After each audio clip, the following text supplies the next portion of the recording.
Hello and welcome to the debate. I'm your host, Maqbool, with you at PTV World. In today's show, we will be taking a look at two very important developments.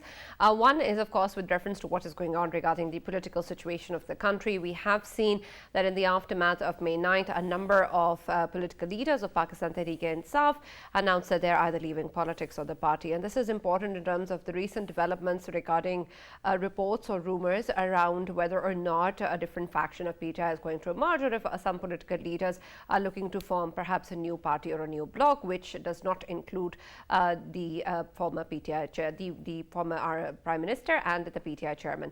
With regards to, of course, what is going on, it is also important to note that the meeting has also taken place with PTI, the former PTI leader Fawad Chaudhry, and a number of others who went to meet the PTI Vice Chairman Shah Mahmood Qureshi regarding what is being reported as discussions around moving forward with a policy that does not include the current PTI chairman. This is important in terms of what is being talked about regarding the issues surrounding Pakistan Tehreek-e-Insaf, the way that the miscreants of May 9th have targeted state installations and military buildings, and also in terms of the kind of action that is being taken against those people who were responsible. It is important to also note that despite requests made by the PTI chairman, the government, of course, has refused to speak to him.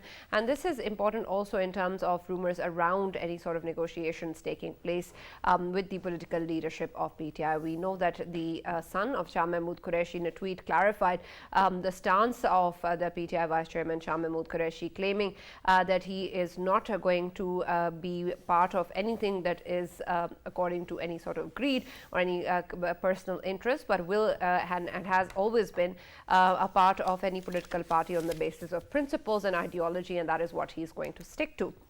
So this is, of course, important in terms of what is going on and how this process is actually going to move forward, and what sort of political way forward are we going to even imagine when these dynamics evolve. So this is going to be the discussion around our first segment today, and with our next segment we're going to take a look at the economic situation of the country and the turn of events, especially in terms of the appreciation of the rupee against the dollar, which of course is coming after the development of the State Bank of Pakistan that allowed the purchase of US dollars from the interbank regarding the issues of credit payments. And this is important, especially in terms of exactly how far reaching this particular difference is, because we've seen reports coming in that despite the appreciation in the rupee against the dollar, we haven't really seen more people coming forward and selling the dollars in the market, and there is still a shortage of US dollars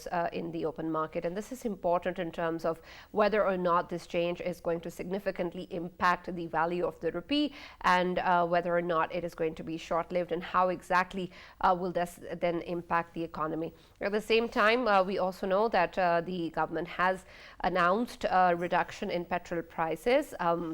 The price of petrol has been decreased by ₹8, and this is important, especially in terms of the kind of scenario we were just discussing earlier regarding the situation with the IMF and the way things are moving forward with that, and whether or not this is a luxury that we can actually afford and move forward with, and what sort of a decision making is in process by the government when it has made this decision to do so. So we're going to take a look at that at the end of the show today.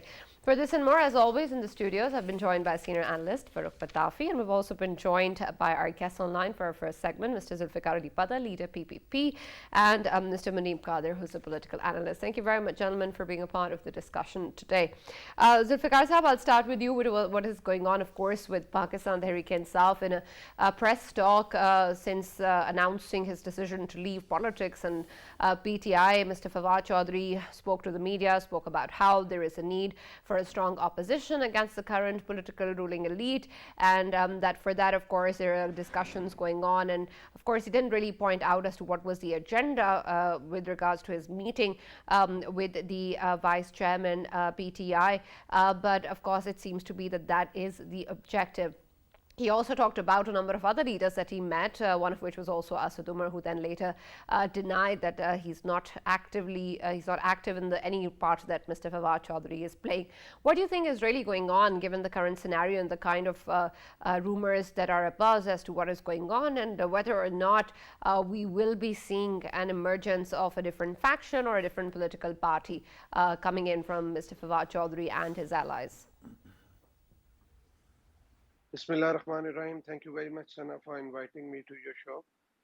I want to give my personal opinion first about Mr. Fawad Chaudhry, that Mr. Fawad Chaudhry has changed so many parties in the uh, past and from one party to another. So he is still very confused that now, when he has actually declared that he has left politics and he wanted to take a break, he does not know that what he wants to do in future. So whether he wants to stay in on the same path like he was doing in politics with PTI, or he wants to come up with something new. So he wants to create in PTI, uh, which he thinks that he can, support Mr. Shah Mahmood Qureshi, who can replace Mr. Current chairman of the PTI, and he can become the new chairman, replacing the older one. So this is what he's trying to bring all the people on board who has actually left PTI and trying to come up with a new group within PTI. So this is what he is trying to do, but I think it's very difficult because the vote bank and the support is of the current chairman of the PTA. Unless and until he quits and he stops doing politics, then there will be a chance for them to exercise some kind of a new group in politics. Otherwise, I don't see these people. These are all the people who are opportunists, and these all opportunists have left PTI by availing the good time being in government. So they can't face the difficulties and jails and uh, the difficulties coming to their families and uh, spending time in jail. It's very difficult for them. So, and the current political situation is that Mr. Chairman of PTI is also very confused. He himself doesn't know what to do because he have been lying and building narrative on the lies. So whatever he has done by instigating his followers and leaders on the incident of May 9th, I think that has caused him irreparable loss, damage which can't be repaired.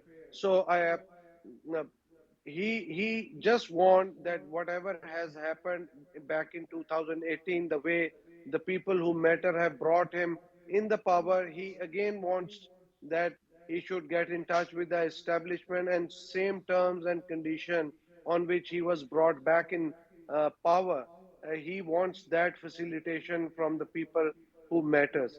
So I don't foresee any kind of that scenario happening very soon now, because I think he has missed, Mr. Khan has missed the bus, and these leaders who have actually left PTI and left politics, now they want to try something new, some new recipe or new game plan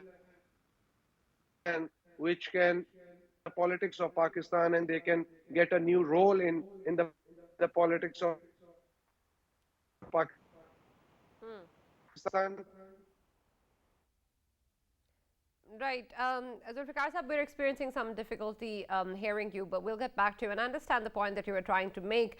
But with regards to whether or not, whatever the objective may be, whatever the motivation may be, they will be able to be successful is really what remains to be seen. And Mr. Muneeb, I want to talk to you more about that, because it seems that the number of people that Mr. Fawad Chaudhry also announced are also included in terms of the meetings that have been happening and who all he is approaching also included Asad Umar, for example, and he denied that he is not playing any active role in this regard.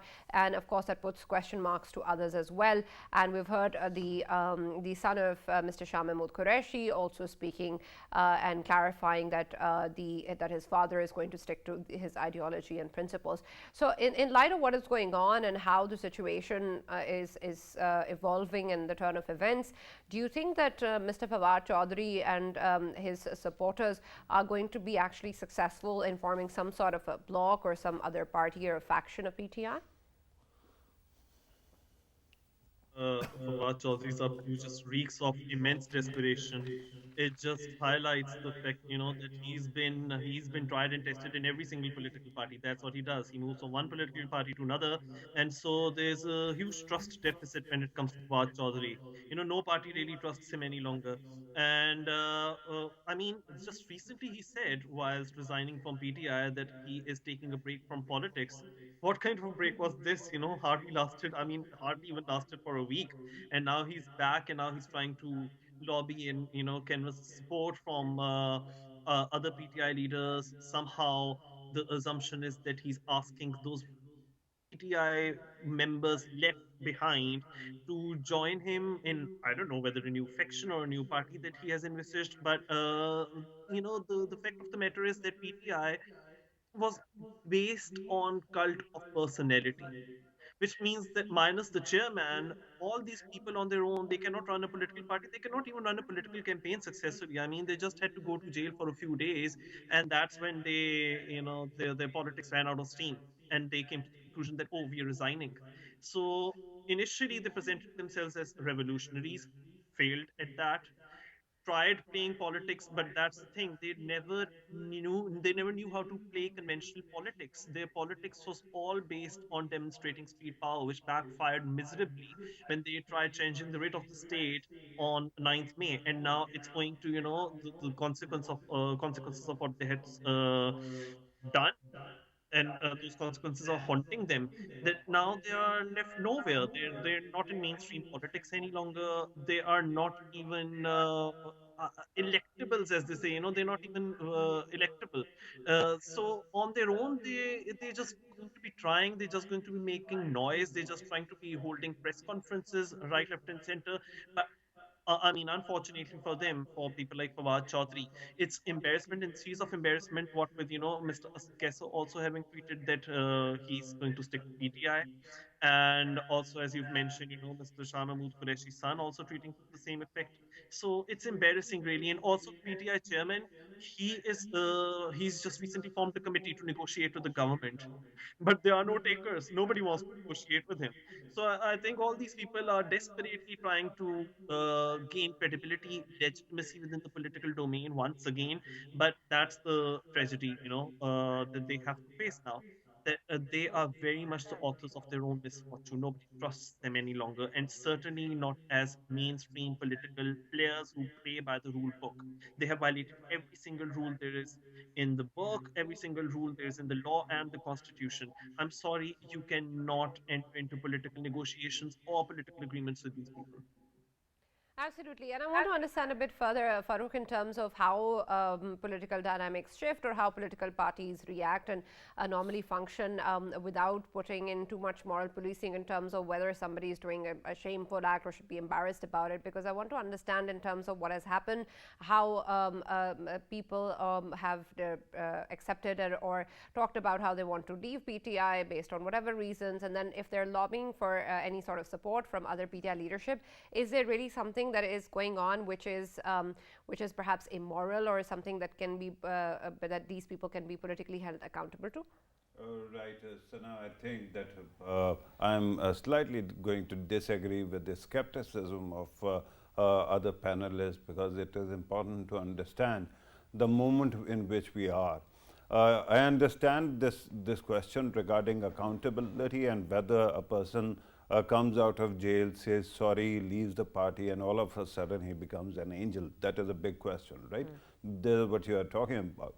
But the concern right now is that you have to realize that Pakistan cannot afford any vacuums.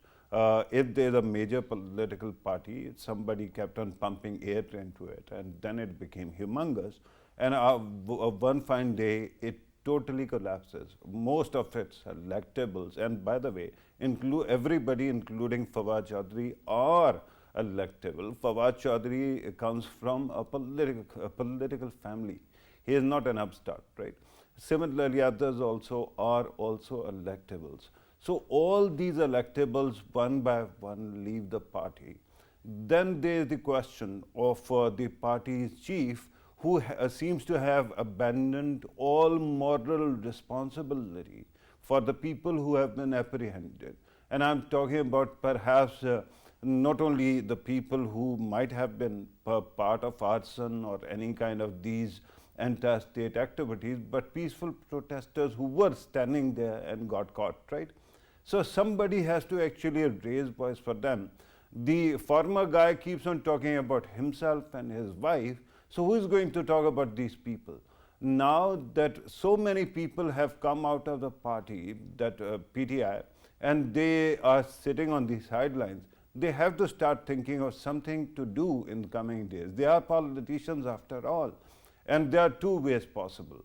One is, of course, to join one of these existing parties. For example, People's Party is even now, Asif Ali Zardari Sahab is negotiating with Southern Punjab people, right?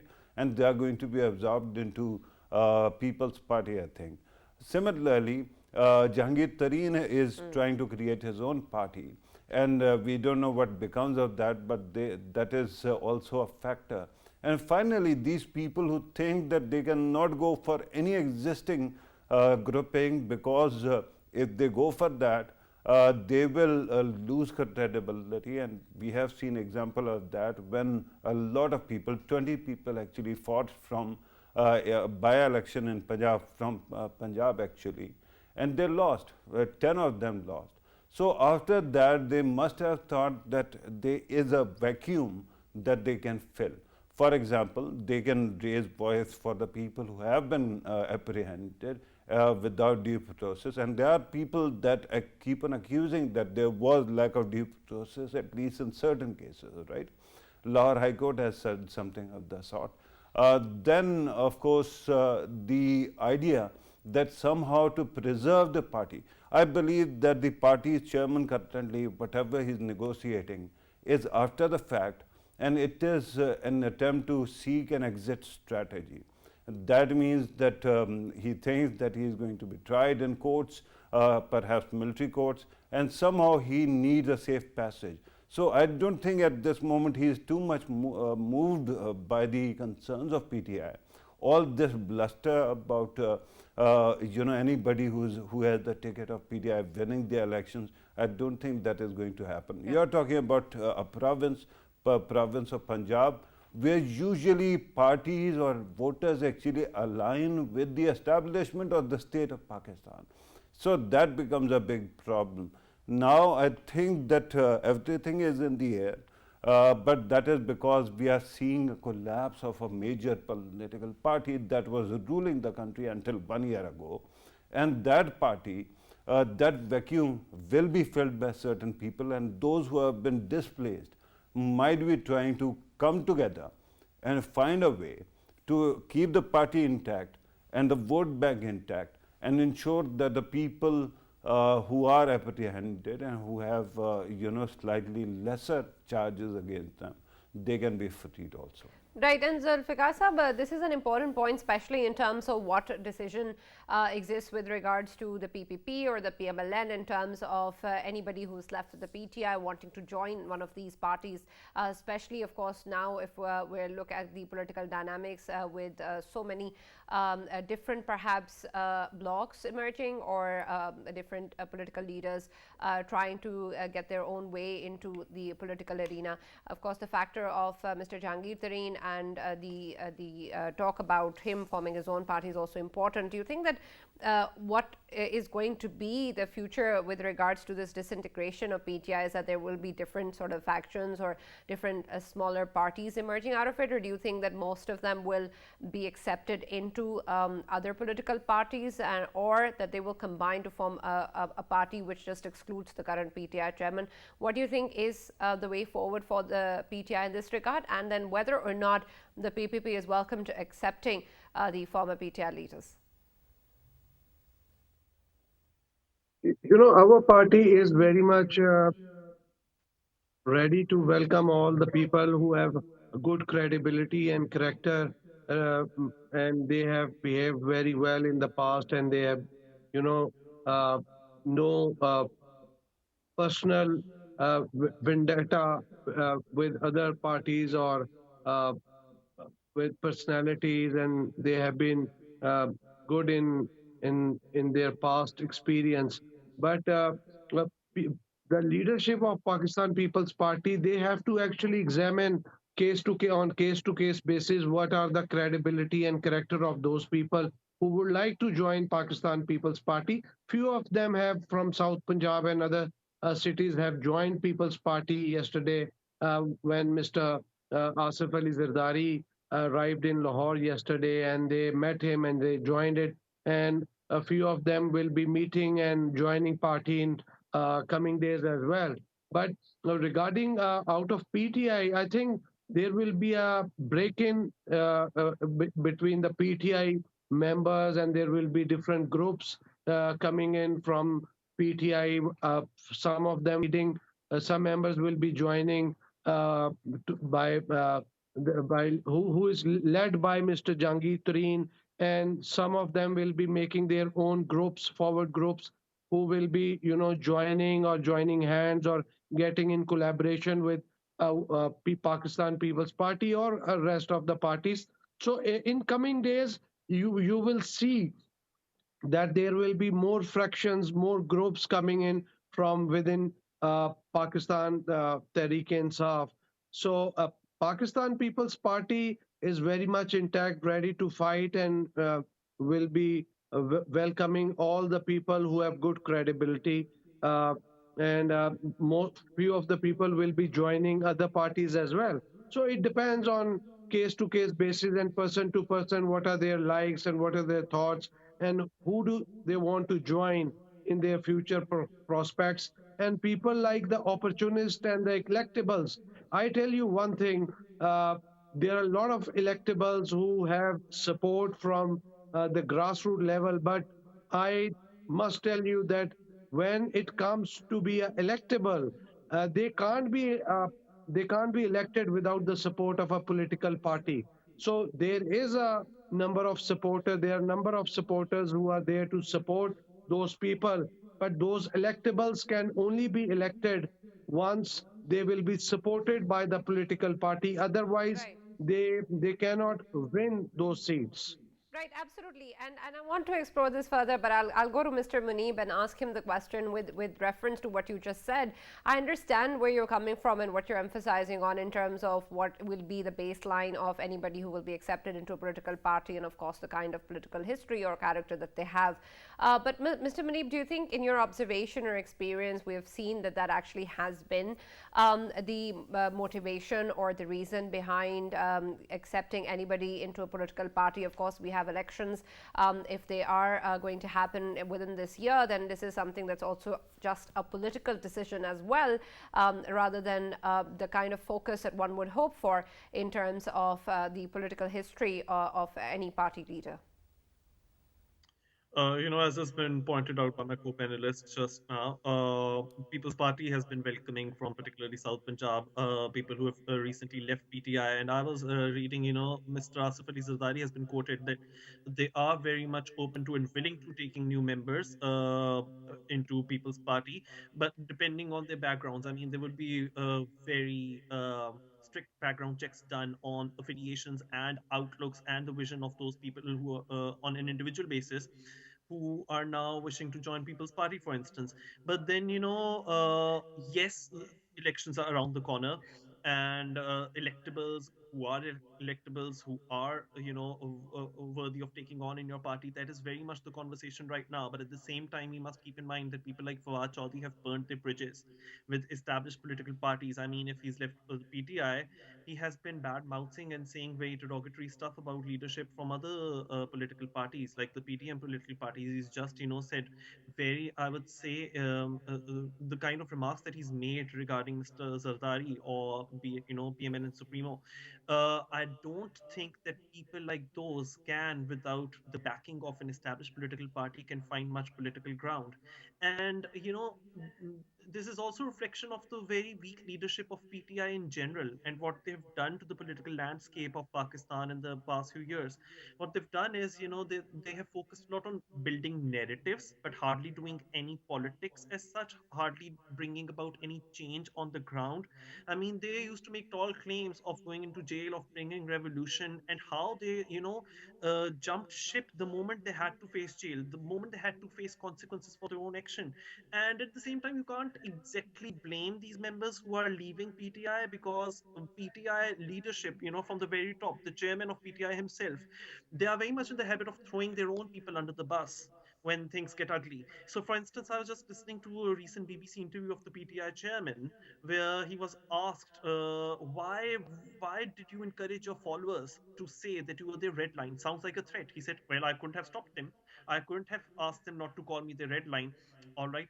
But how do you justify what your followers did? Oh, no, they were not my followers. They were not my supporters. I don't even know who they are. So, this is what PTI has been like. And so, Yeah. people who have recently left PTI, the senior former PTI members who have recently resigned, they don't know how to weather tough conditions. And if you don't know that, you cannot be a successful politician. And the question of being electable, question of being an electable, question of being, a political force, which can withstand challenges that come every now and then with politics. I don't think that you can even talk of that.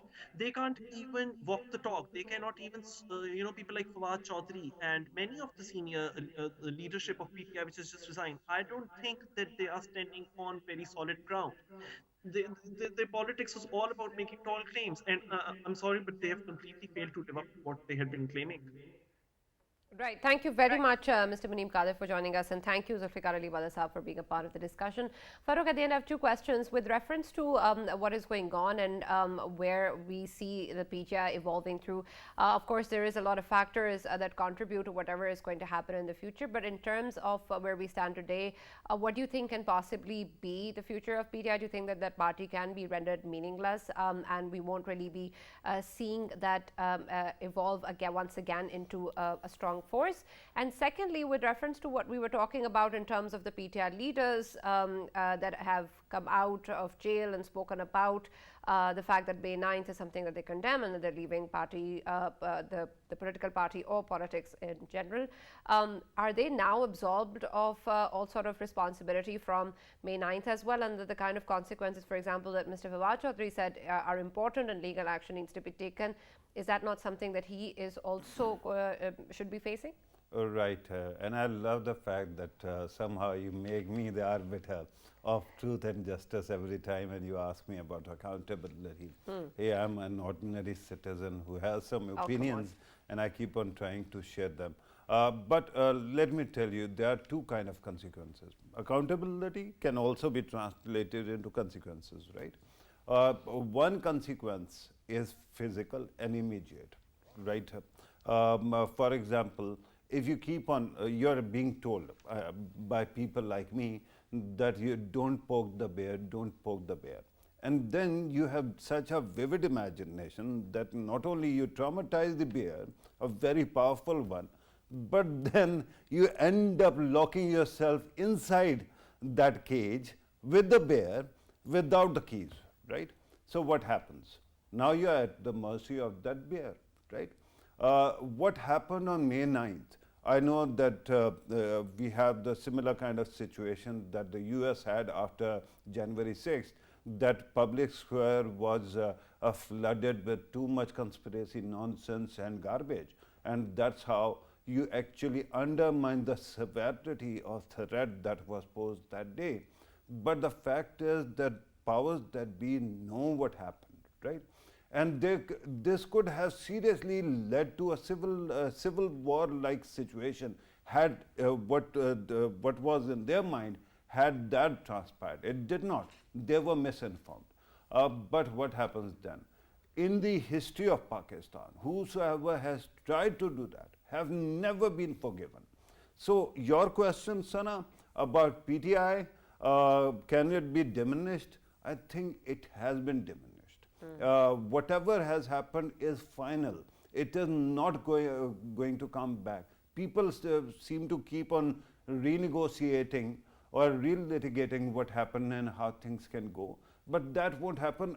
I tell you, the remarkable, fascinating imagination of these guys who actually thought that the state of Pakistan or the state institutions are so divided that they can prey upon that, and they can play them against each other.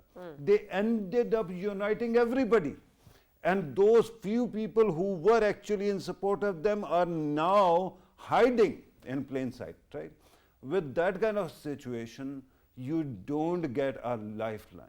So whosoever keeps on telling them that there is going to be a lifeline is just waiting for a miracle that will not happen. Similarly, consequences for the people who were apprehended. Now, there are three shades that are there. One, people who were actually part of the violence or the crime that took place. The second one is the instigators or the people who were actually masterminding it all. And the third ones who were part of the party but who have the imagination or smarts to actually stay busy or look busy and do nothing. So those people were apprehended and they are being let go. Most of them are career politicians, so they would never go to the extent of burning down buildings or actually plotting something of similar sort. So whatever consequences they are facing, they will keep on facing. But do you think that every person should be actually gathered together in a public square and hung in front of everybody? That is not going to happen, right? The jet black arsonist and all these criminals will be punished. Their mastermind, especially because the former guy or the party's chairman is also thought as a person who actually plotted all of this, are going to face the music. But many other people who might not actually have direct, responsibility in the actions will be allowed to walk free, and then they are going to have political careers independent of PTI. Okay. We're going to also be talking about the economic situation, which is, of course, also very closely linked to all of the political crises that Pakistan has been facing. And so for that, we have also been joined online by Dr. Vaqar, the senior economist. Thank you very much, Dr. Vaqar, for being a part of the discussion. And a lot, of course, has been going on at the economic front, especially with regards to the IMF as well, which unfortunately seems less and less hopeful in terms of where we stand today. But we have seen some sort of positive development coming in terms of the appreciation of the rupee. But I want to understand whether or not this scanner should even be taken as a positive development, given, of course, whether or not this is something that is going to seriously impact the value of the rupee. And of course, the fact that this is based on the state bank's decision regarding purchase of dollars from the interbank with regards to credit card payments, whether this is something that is just an inevitable result of that decision and is just going to be short-lived, or whether or not there can be some sort of value extracted from this. Can you please just explain that before we begin the rest of the discussion? Dr. Vaqar, are you with us?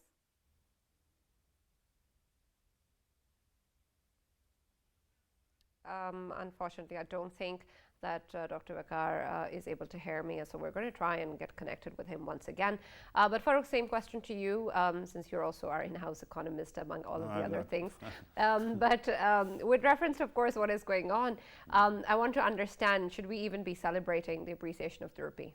Right, Sana, well, like everybody else, I don't have access to the, inner dynamics right now. I wouldn't know whether whatever prices that are there are artificially maintained or they are natural outcome of whatever is going on, right?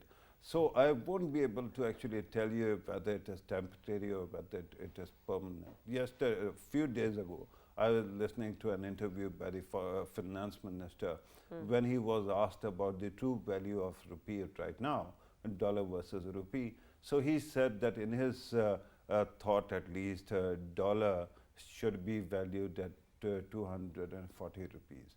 That means that whatever is happening right now might be because of the perceived economic and political instability in the country, or this could be because of the diminishing capacity of economy itself, right?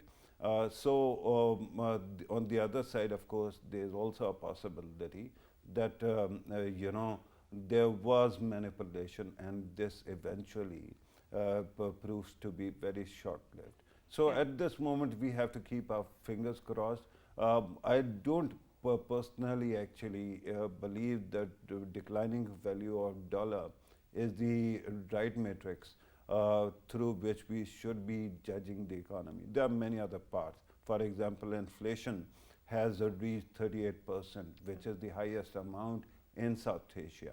I think at this moment, the cost of living crisis is such that people are being squeezed very hard. We are part of that as well. So what I will say is that at this moment, I want to see how much economy picks up, especially when it comes to GDP growth, when it comes to manufacturing, when it comes to export. And then I want to also see how the policy rate, which is incredibly high, it actually contributes to reducing inflation, because if that was the purpose of it, there can be only two purposes, right? One purpose of raising policy rate is to slow down the economy. The other one is to control inflation. Now, the first one did not need to happen, because the economy is already slowed down to almost a crawl. Then the other thing is regarding inflation. It hasn't controlled inflation at all. So what exactly are we playing at here, right? This is the question that is in my mind. But with that, I, at least as a consumer, am going to welcome the fact that petrol prices came down, and at least I can afford a few liters more. Absolutely. Dr. Vaqar Ahmed has joined us, and once again, we're going to try and see if the connection is strong. Dr. Vaqar, can you hear me? Dr. Vaqar, are you with us? Unfortunately, I don't think that we're successful this time as well.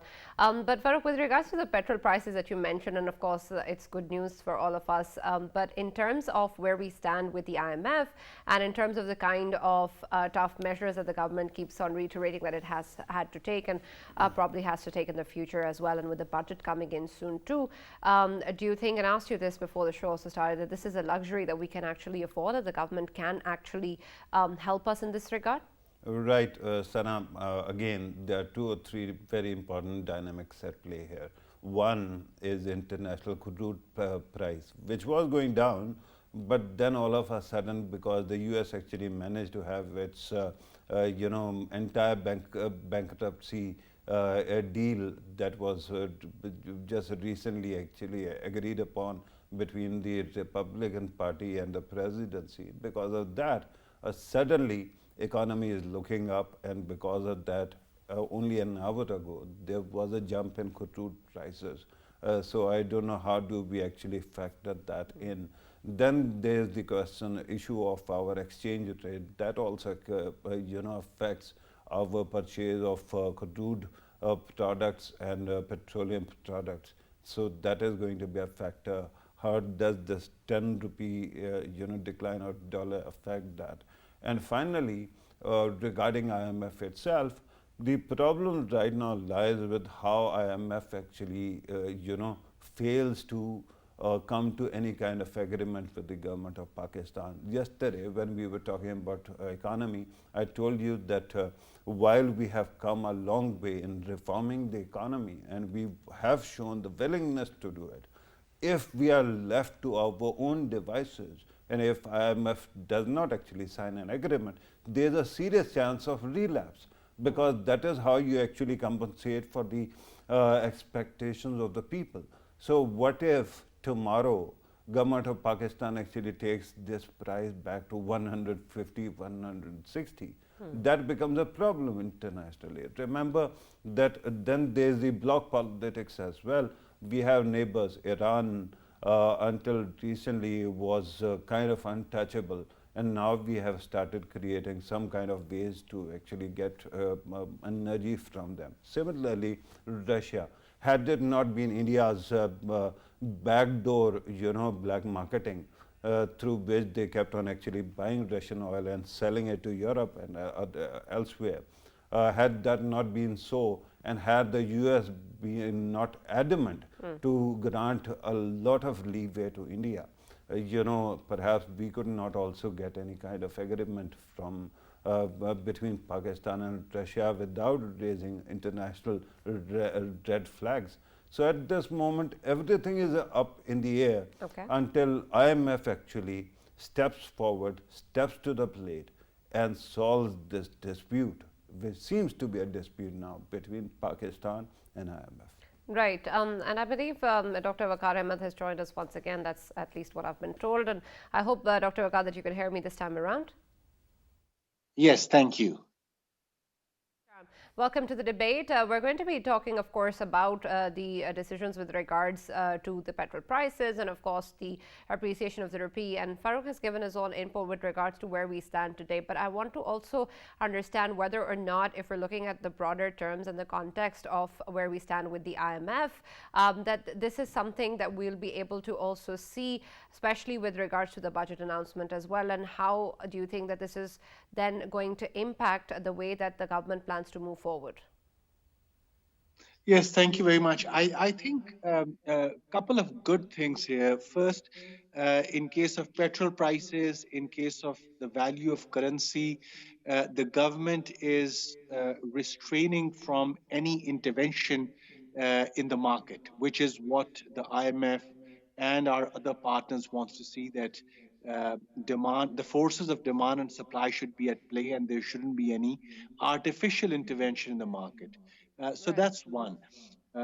Second is the medium term aspect which you're talking about, which is how would the budget unfold. Again, I think we are being told that IMF is fully on board with regards to the contours of the budget and the way, of course, the revenue and the expenditure side is panning out. We do understand that IMF had concerns initially on the way the subsidies were being structured, social protection expenditures were being structured, but now they have also been taken on board, and right. So, most of Dr. their Vaqar, reservations. does that mean that whatever the budget is going to be, the IMF will have no objections to it? Yes, hopefully so, because I think the government is very clear that June is the end of June marks the end of the IMF program. So if you have to enter into another IMF program post June, you really need to be at a moral high to request the executive board to enter into a new arrangement. Of course, it's been very hard to get through the ninth review. But certainly they do understand that Pakistan will be needing the next program, and they'll be looking very carefully at the budget once it's announced on the 9th of June. Right, and Dr. Vaqar, with regards to the state bank also allowing the purchase of US dollars from the interbank regarding credit card payments, do you think that that is a decision that was good for the country, and the impact that it's having, whether or not it's short-lived, is something that was the need of the hour? Yes, I think any sort of artificial control on the foreign currency wasn't working in any ways. One ends up creating a parallel market, a black market for foreign currency, if such sort of controls remain in place. So it's actually good that central bank has taken a liberal view of things. They've recently also allowed freelancers to hold certain amount of their earnings abroad as well for their working capital needs. They're soon going to also, we are hearing, announce much more liberal access to foreign exchange for the importers who are going to use those proceeds for importing raw material and machinery. So all of this is looking good, and I think this is going to then sort of put you at a place where once, of course, IMF or other sources of foreign exchange come through, you would actually be at a place where private sector would also be at ease that they can access foreign currency from the market. We are also hearing that such measures will also curb the wide hawala and hundi market which had been created in the recent past. Right, and Dr. Vaqar, with reference to where we stand with the IMF and the statement coming in earlier this week regarding the political situation of the country, do you think that irrespective of whatever the budget may be, that there is hope for the IMF deal to actually break through? And if not, then where does Pakistan stand in terms of the alternatives that it has? I think there always is hope because, as the finance minister said, we are members of the UN system, of which IMF is one part.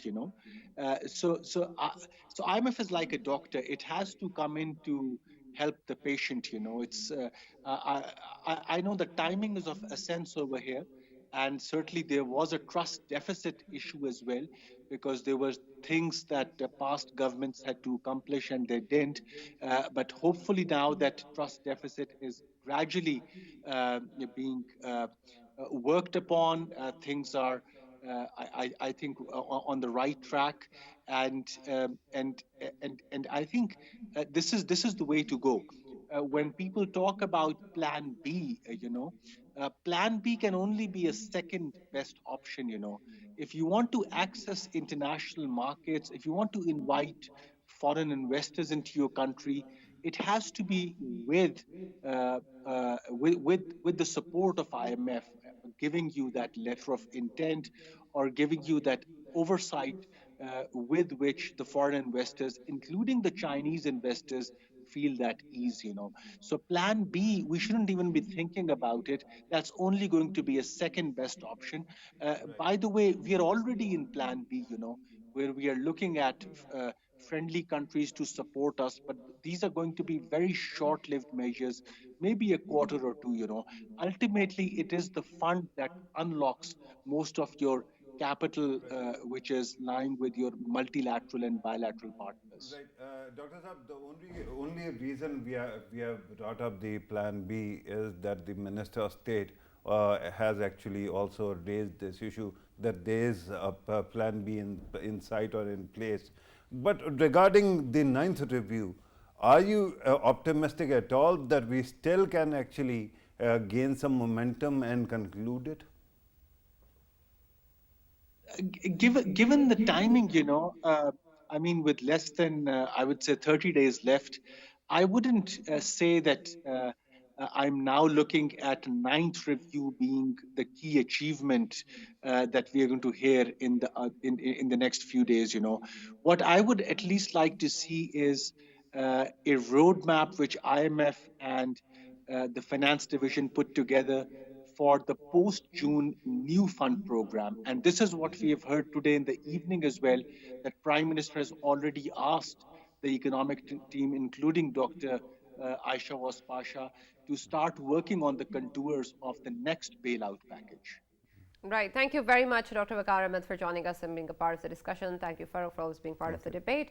That's all that we have from the show. And of course, we hope that better times are coming ahead. And we hope there's more good news from for the country and for the people regarding economy and, of course, politics as well. That's all that we have from the show. See you tomorrow.